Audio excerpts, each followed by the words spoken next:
Hello, this is Sebastian Lehrich from the CloudScale-Project.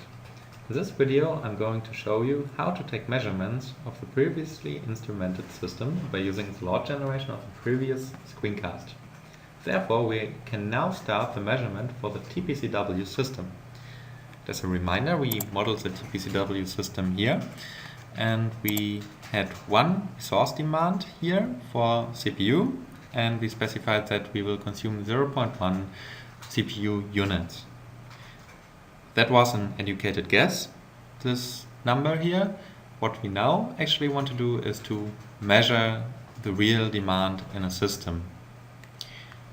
For that, we first start our message queue server, in my case Hornet queue, that takes or that collects the measurements. So the idea is we have this server, Hornet queue. We can start it with this batch file. You can double click it and the server starts. And this server now provides a message queue that collects the measurement data. Our instrumented system sends asynchronous messages to this server, and we attach next a monitor to this server that can visualize incoming measurements. The monitor is the CloudScale monitoring tool, which comes with the CloudScale toolsuite. So we just started as a Java application, and it would look like this. I already started it in the background. The monitoring tool attaches itself to our Hornet server and visualizes different kinds of measurements: response time, CPU utilization, main memory usage, and hard disk utilization. To get to the measurements, we actually have to start our web application. So we have to start the web server. For that, we connect to the server we use for the web server. So, for instance, we connect via SSH and then start the Tomcat server we are going to use. So for that, we pin the web server to CPU number 1 via task set, because we want to get rid of scheduling effects when doing the measurements and want only to consider one CPU. And I'm having a system with 2 CPUs at hand here. And I want actually to start the Tomcat 7 service. And now I pinned it also to the CPU. I want to start it, not to stop it. Yeah, there is a typo in task set, so it's like this. And if I execute it correctly, I should get an OK for starting the web server. And as you can see already in the background, in my monitoring tool, we get some first measurements here. For instance, we see that there are 2 CPUs in our instrumented system, CPU 0 and CPU 1. We are mainly interested into CPU 1 because that's the one we pinned our web application server to. The main memory usage is relatively constant, and we observe basically 0 hard disk utilization on our server. We don't receive any response time measurements because we did not generate any load on the system yet. To test this load generation, we could, for instance, go into a web browser and access our web page manually. So we could, for instance, open the web browser, enter the IP address of our server and the location of the application that runs. By pressing return, we would go on the web page. This one shows now the TPC-W web page. And we see that we get a response time measurement for this call. Whenever I press reload on this page, I will get another measurement.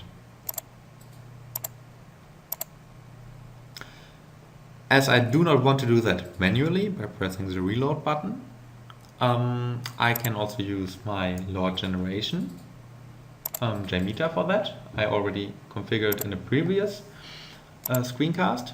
So we could just open this configuration in JMeter and hit the play button in the menu bar of JMeter to start our load generation we pre-configured already.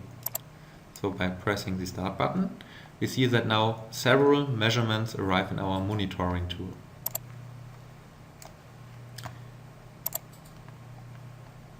We see that the response times are relatively constant around this area here, that the CPU is now utilized, especially CPU number 1, and that main memory is slightly increasing at the moment.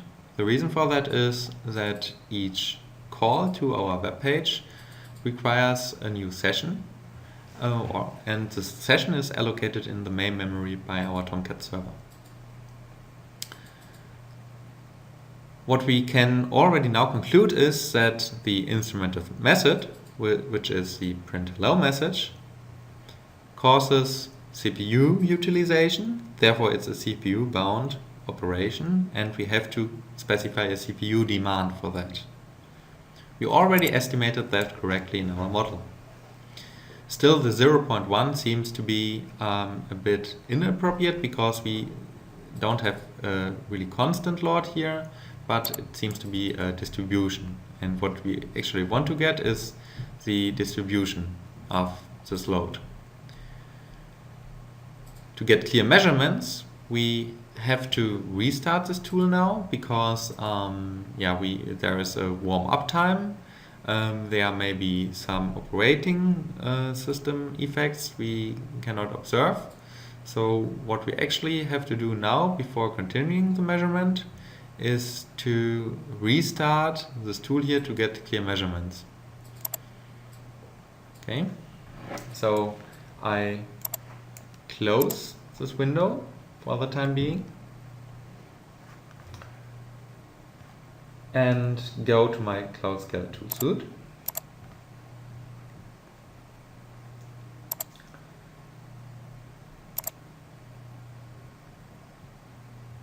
Select another start of the application and then observe clean measurements. So this now does not include any startup time. I would now have to wait for the time I find appropriate for taking measurements. Assume I'm now already satisfied with the measurements here. I can write these graphs now to a PDF file, which I did now, and when I close it, also all measurement data is stored. So I close it now. And what I can see now in the default folder of the monitoring tool, it's C data per default, is that I got to a lot of data files here that all store the data I just measured. As I hit the Write to PDF button, I for instance get a nice image for CPU utilization or for the response time measurements.